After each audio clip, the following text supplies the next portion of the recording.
Namaskar. Welcome.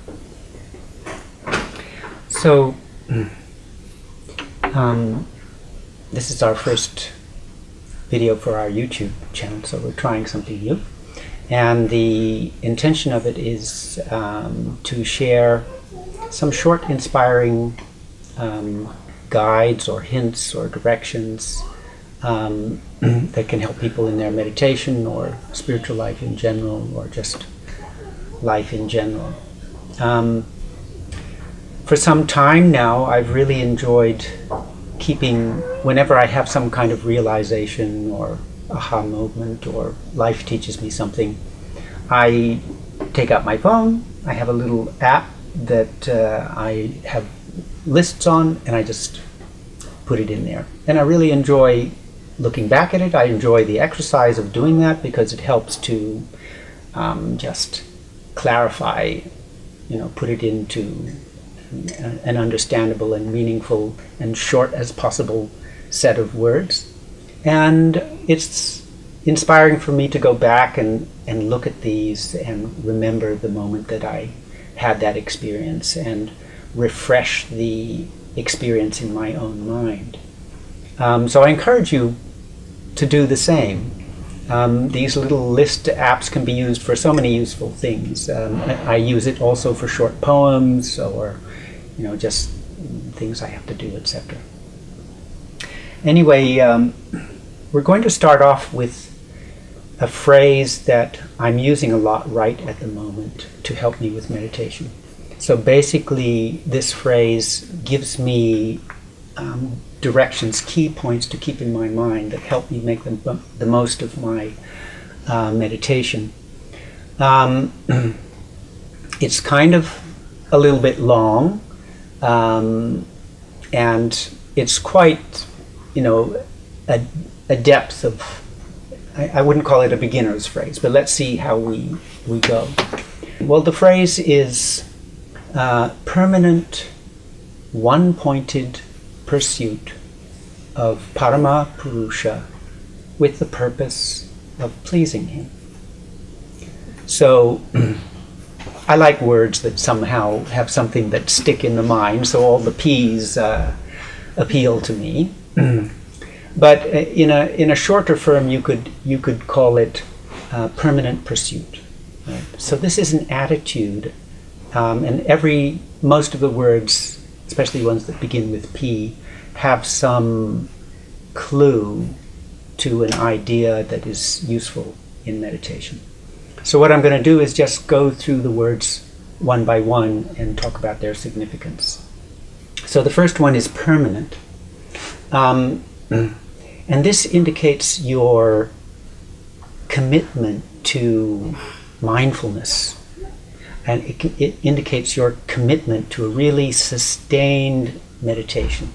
Right? So my mind is not jumping about here and there to different things. It's got a focus, and it's a sustained focus. And I like the word permanent because it speaks to that in me which is permanent, right? So my personality changes, my body dies, and so forth, but there's part of me which is permanent. And what we're trying to do in meditation is get in touch with that part of us which is permanent. And we're trying to get in touch with that part of us which is also divine, right? And so when we take the idea of, or when we imagine ourselves doing something permanently, it is imagining focusing on our spiritual goal eternally for the rest of the time. I mean, that for the rest of time. So that's a really intense and continued focus. And when you have, if you focus on an idea just for a few seconds or a few moments, or maybe I'll try this or whatever, and the spiritual sphere, in the sphere of obtaining enlightenment, that's not really going to cut it. Right? What's going to cut it is intense, sustained focus that you are willing to do to the end of time if that's what's necessary to achieve your goal. Right? So if you think of the saints and the people who realize something in meditation, they had that kind of intensity. They put aside all other things and they said, okay, I'm throwing myself into this with my whole being for however long it takes till I get the goal. Right? So that's the feeling behind the idea of permanent. Right? I'm going to do this, I'm going to pursue this until I achieve enlightenment and self-realization. Right?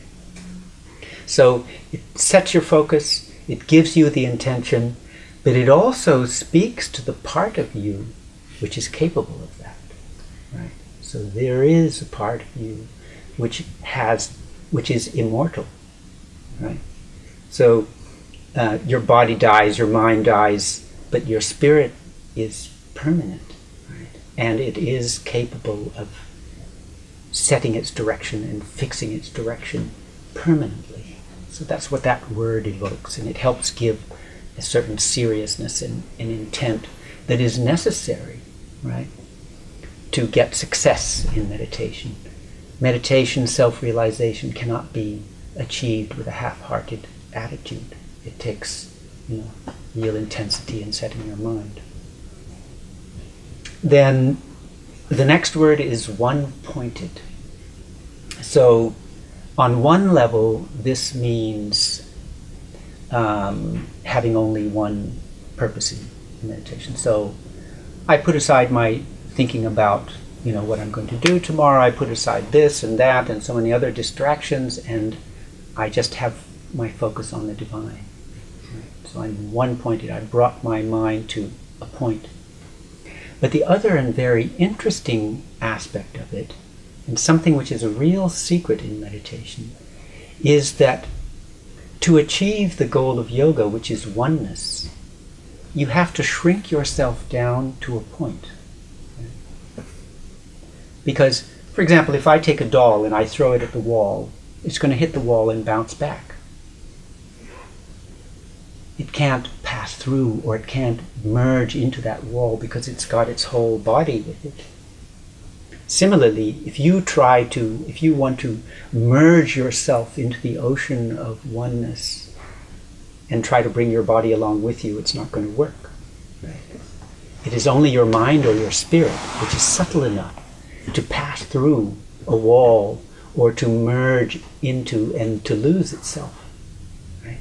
So if you can shrink yourself down, if you can imagine yourself without the body, without your personality, without your ego, if you can imagine yourself as something so tiny and small as just a point, make yourself vulnerable, naked, completely, so there's no wall protecting you or surrounding you, right? So we don't mix with each other because we got our bodies separating ourselves, right? If you want to mix with consciousness, with oneness, with God, as long as you have these walls around you, first the wall of your own body, second the wall of your thought objects which you're busy with, right? As long as you have those walls around you, you stop that water from flooding in, right? The reason that the Netherlands isn't flooded with water from the ocean is because of all the dikes. And we have all these dikes around us all the time, which is our own ego, our own thoughts, and our own engagement with the body. As long as we're busy with that, it kind of creates a boundary. So we learn this in the advanced lessons of meditation. We disengage ourselves from the thoughts of the world. We disengage ourselves from the body, and we reduce ourselves to a single point. And if you take that point and drop it in the ocean of oneness and love and consciousness, it immediately merges and becomes one with that.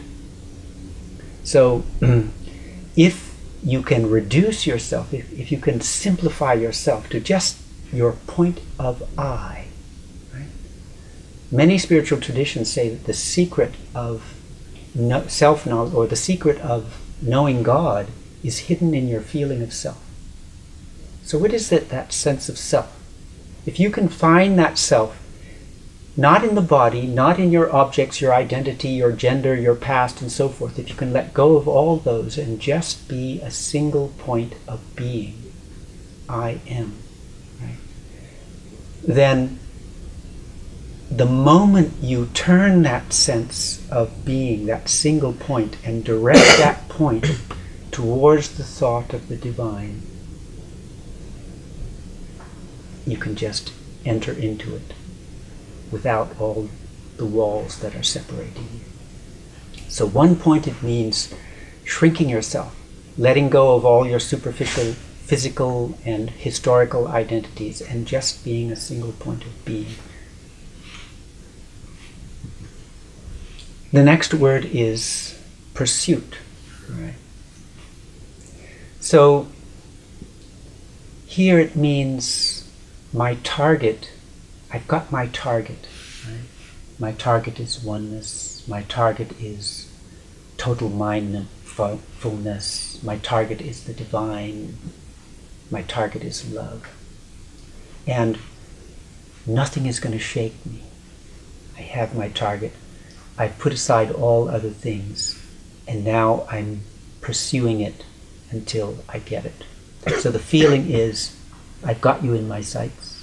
You're not going to escape this time, all right? I'm going for it, and I will not give up until I catch you, right? So that's the feeling. And what happens when we do that? So this is a devotional practice, all right? It's love for the divine. So I have the divine as my target. I'm pursuing the divine, and my feeling is, I'm going to catch you. You will not get away, right? So what that does is very interesting, because it creates a flow. The mind begins to flow. Now, as in the past, your mind was flowing externally towards objects. The nature of the mind is to flow, right? We flow towards this, towards a person or anything. Mind is always flowing towards things. If we take that nature of the mind but turn it towards a spiritual object and make the mind flow in that direction. But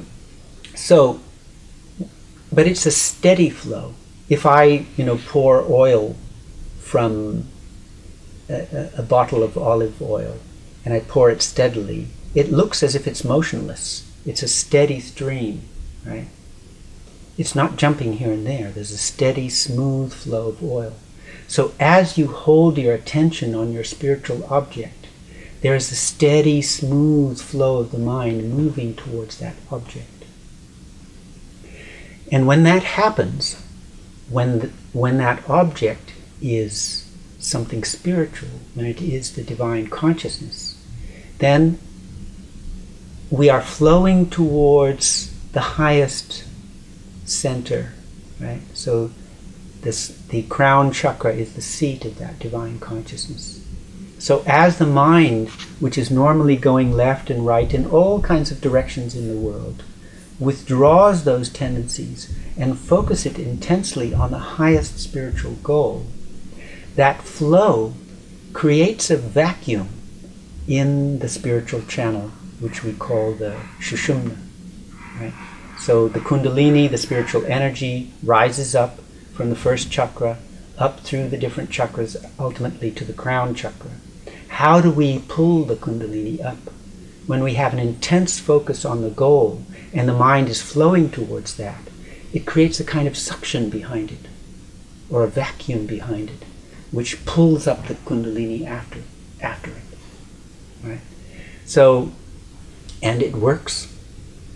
If you are flowing your mind, if you've got that spiritual goal and you feel that mind flowing that, very quickly you will feel the rush of the Kundalini energy coming up the channel, the spinal channel, which is open for it because of that vacuum.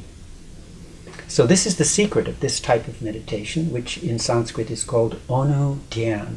Onu Dhyan means a pursuit, right? To pursue something. Dhyan means meditation. So what are we pursuing? So now comes two Sanskrit words, Parama Purus'a. Parama means supreme. Purusha can mean being. It can mean consciousness. And it can mean the witness, right? So Parama Purus'a then can mean the supreme being. the supreme consciousness or the supreme witness. So the word Parama is the role that it plays in this particular type of meditation is that it gives the sense of vastness. So I am pursuing something which is so vast that the mind cannot grasp it. It is like beyond the mind. It is huger than the universe, because the universe is its own creation, and who knows, maybe it can create millions of universes, and this universe is just one tiny one within it. So it's the idea that my one-pointed mind, my tiny point of self, is rushing through this vastness towards something almost incomprehensible, right? So that sense of Parama, supremeness or vastness, expands the mind, right? And it also opens up that sense of, how can I say,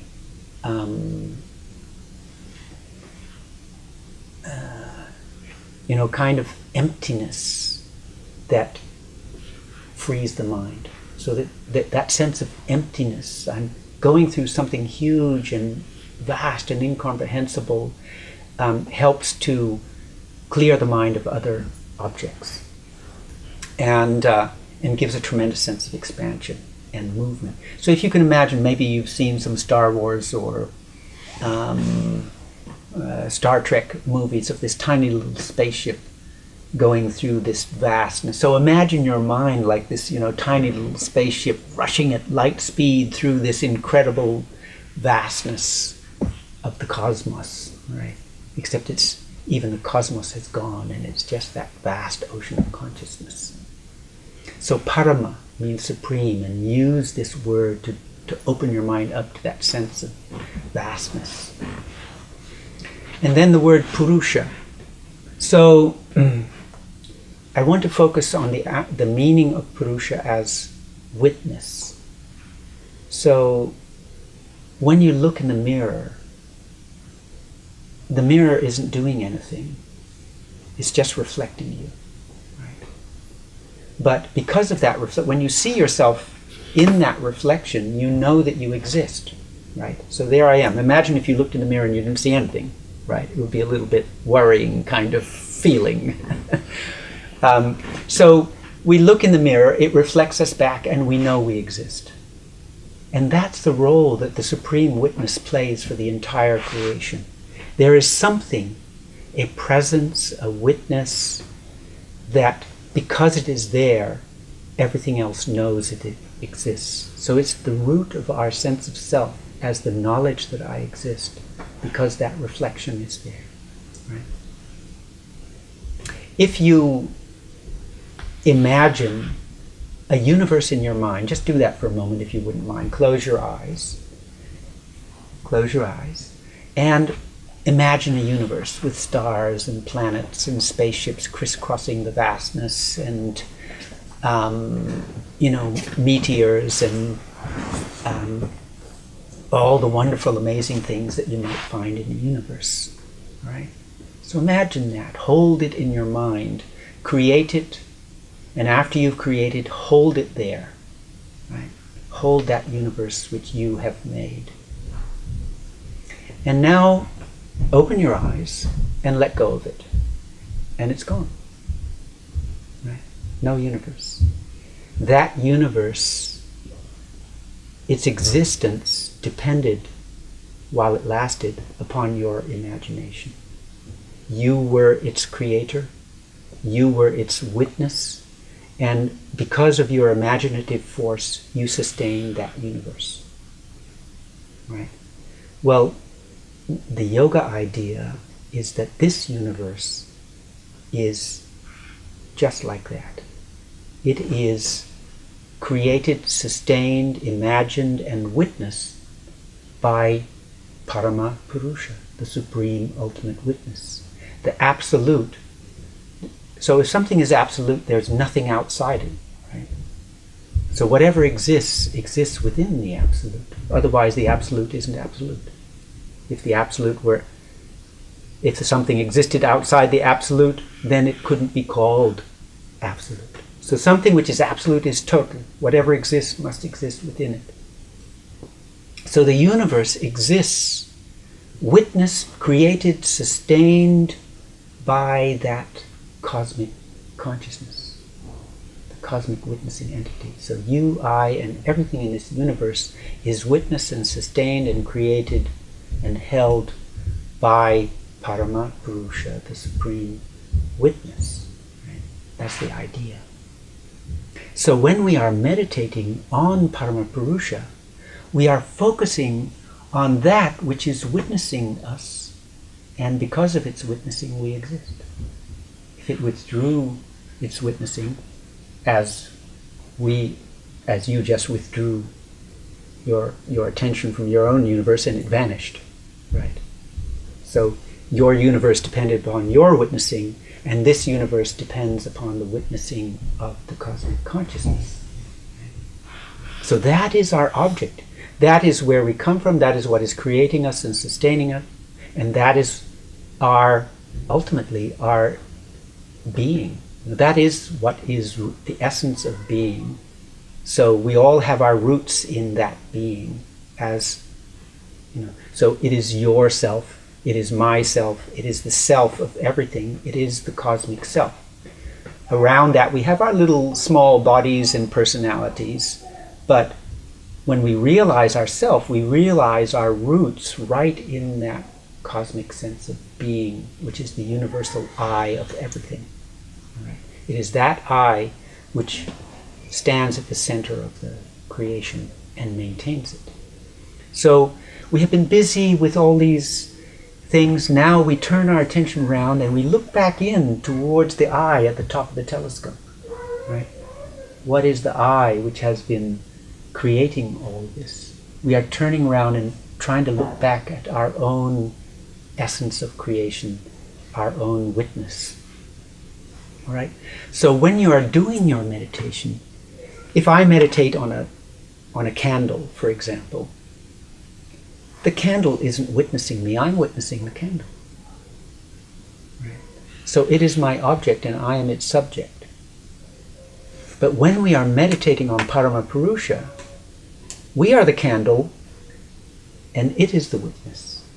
Right? We are the object, it is the subject. And this is a very key lesson in meditation.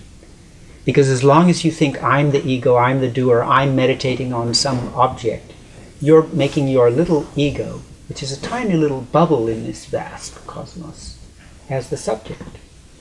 Where in reality, the actual thing is all of our little egos are the internal objects of that divine consciousness. So when we meditate on that, we are trying to turn our attention around and look at our own subject. And it is helpful if you remember, as you do that, as you meditate, that you are looking at your creator. You are looking at your subject. You are looking at that which is witnessing you, sustaining you in this moment now. Right? And as you do that, when, I wrote a poem once, it went like this. It was called The Puppet. He was handsome, brave, and wise, beloved hero of 1,000 knights. But I shall never forget how he stumbled the day that dark-haired puppet turned and looked into his maker's eyes. So the idea is, here's a puppet on the stage. He's forgotten that there's some hands that are controlling him. He thinks, I'm the hero and everything is going on like that, and he's lost in the show, and he's playing the role of the hero. And then one day, he remembers, he looks around, he looks over his shoulder, and he sees this great being which is pulling the strings all the time. And when he looks at that, his sense of ego is smashed. And it is the ego that separates us from the oneness. It is the thought that I am controlling and doing everything. I am the master of this universe, right? A difficult job to do. A very tiring job to do. Much easier if you let the real master do it. So the moment that we turn around and look at our subject in all its great incomprehensible power and vastness, the ego begins to dissolve. And the more we can keep that attention of the divine witnessing, remembering simply the fact. We get lost in the illusion when we think we're all, all our little egos doing these in control of the world. The world is just a tiny little show within the mind of the cosmic consciousness. So this, our own master, Sri Sri Anandamurti, has said, is the most important secret in the universe. Because life is really about the spiritual journey, and the spiritual journey is really about letting go, breaking down the hard walls of ego that separate you from oneness. And the secret here, breaking down those walls, is remembering that there's something greater than yourself. That is witnessing you, sustaining you, nourishing you in every moment, that your very existence depends upon that. When you hold that in your mind, your ego begins to let go, and you let yourself return to your source. Right? So Purusha means the witness, the ultimate witness, the supreme witness, and that is something to be kept in mind during meditation. Then the last part of the phrase is, with the purpose of pleasing him. So, if you keep this in mind in meditation, it adds sweetness. Right? Why am I doing meditation? Is it just to achieve power and to achieve the greatness? Am I doing it for purely selfish purposes? To get peace of mind? Or am I doing it for something greater? To honor, to give thanks, to give love to that amazing consciousness which is creating this beautiful world and which is sustaining my existence. Right? So when I do something, for example, if I'm just cooking for myself, it doesn't have a really fantastic feeling about it. But if I've got some friends and people who I love and I'm preparing something to please them, and I ask them afterwards, did you like those little balls? Yep. It gives me happiness, right? To do something to please somebody, right? So similarly in meditation, if you just do it for yourself and you have a rough, hard meditation, you will think to yourself, well, you will feel frustrated because I didn't get what I wanted, the peace of mind that I wanted. But let's say you sit down to meditation. You know your mind's already not, it's going to be a hard meditation. You know your mind's not in a very good state. It's going to be difficult. It's probably going to be pretty tough. You'll face lots of distractions. Your body's tired. You've got a stomach ache and so forth like that. So the prospects aren't looking very good. However, if you start your meditation with the feeling that good or bad, whatever I can offer to you with my sincere heart, I will do the best I can and I will offer the best I can.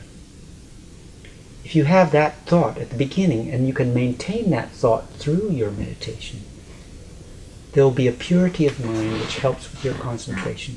And even though you had a difficult meditation, you couldn't reach a very, deep and satisfying level, you will feel, I offered the best I could.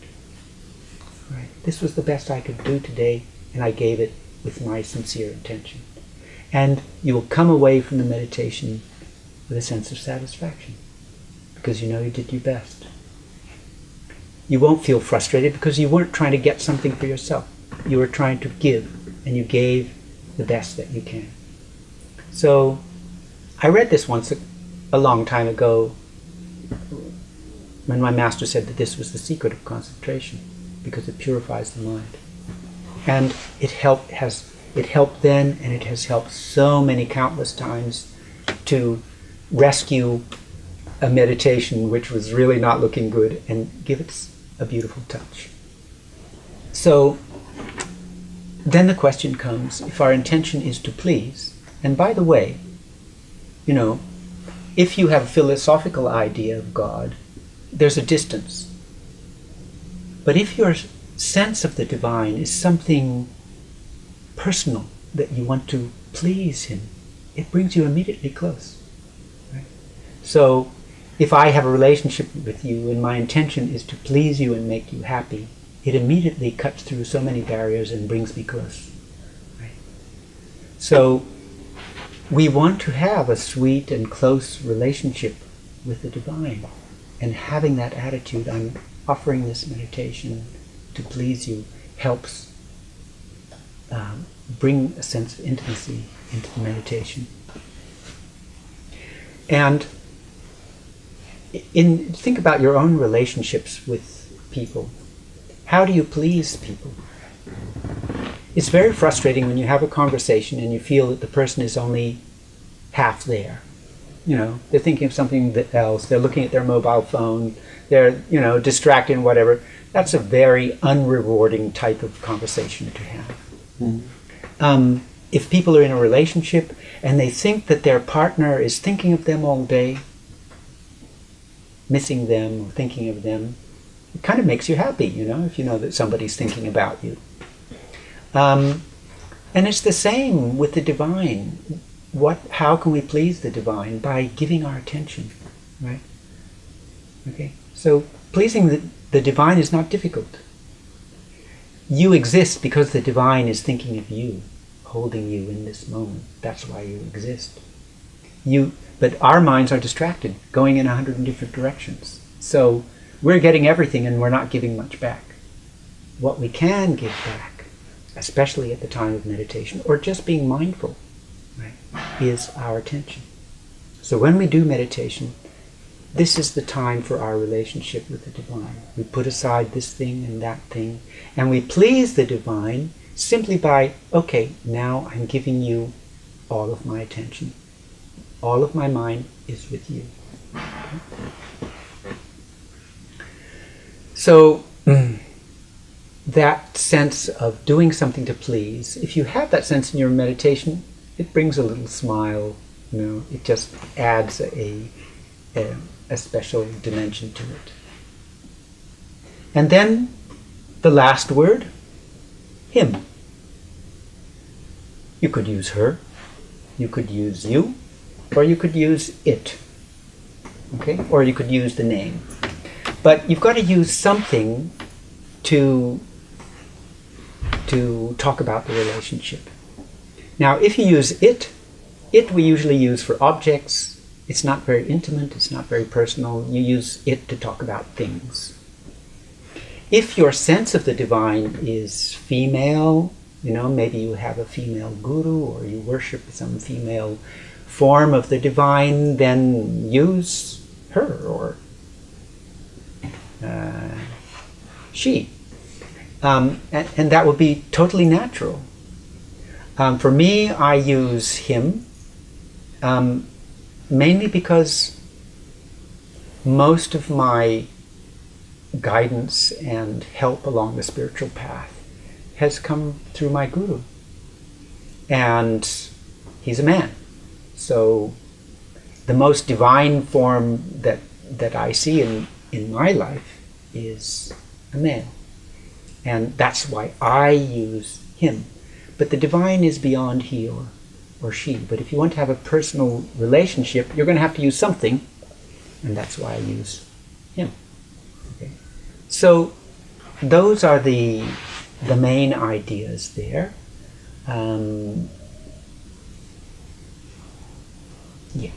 As I said, it's a bit of a mouthful to remember, but so if I'm just moving along quickly and I want to make use of it, and this is what I'm using most actively at the moment. Every time I sit for meditation, I have this strongly in my mind, and I make sure I set up each of those words as an intent in my mind. I get that feeling of permanence. I get that feeling of one pointed just being a tiny point and directing or projecting that point towards my goal.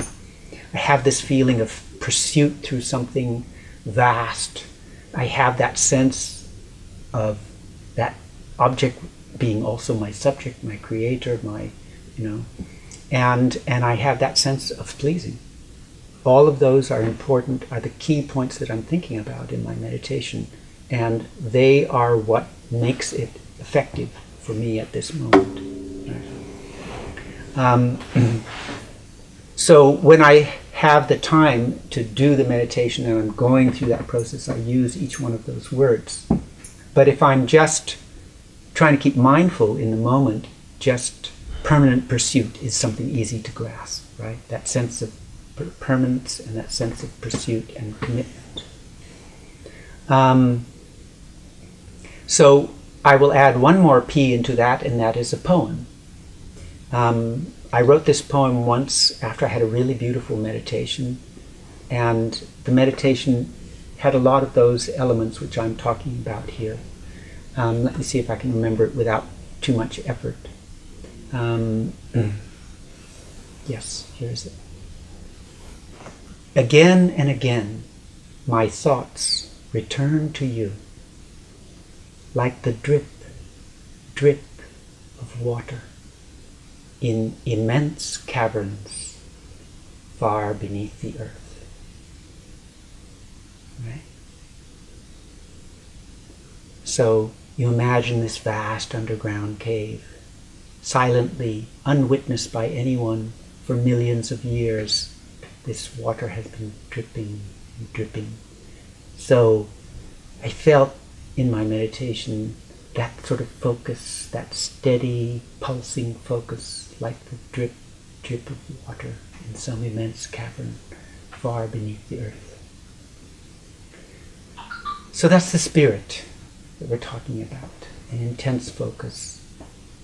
And that kind of, if you can have that kind of focus, you will feel the results.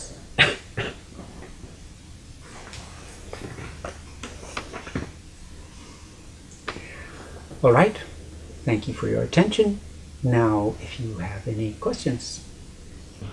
When we get our first lesson, that point could be the chakra, right? It is the chakra. It is the chakra. Yes. Yeah.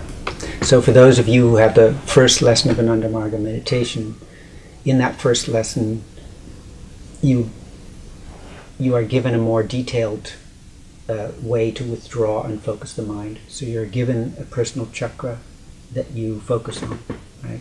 And the idea is that you withdraw your mind from the body. The first stage is very similar to the meditation that I teach to everybody when we come here. So we withdraw our mind from the world. It's something like that, maybe a little bit more deep. And imagine ourselves alone on top of the mountain. So that is stepping out from our engagement with our everyday objects and situations that keep our mind stuck there and opening up. So the first wall around you is your engagement with things. Right? So things are beautiful, they're also divine, but as long as you're engaged with them, you're caught within that area. And your consciousness is capable of so much more. Right?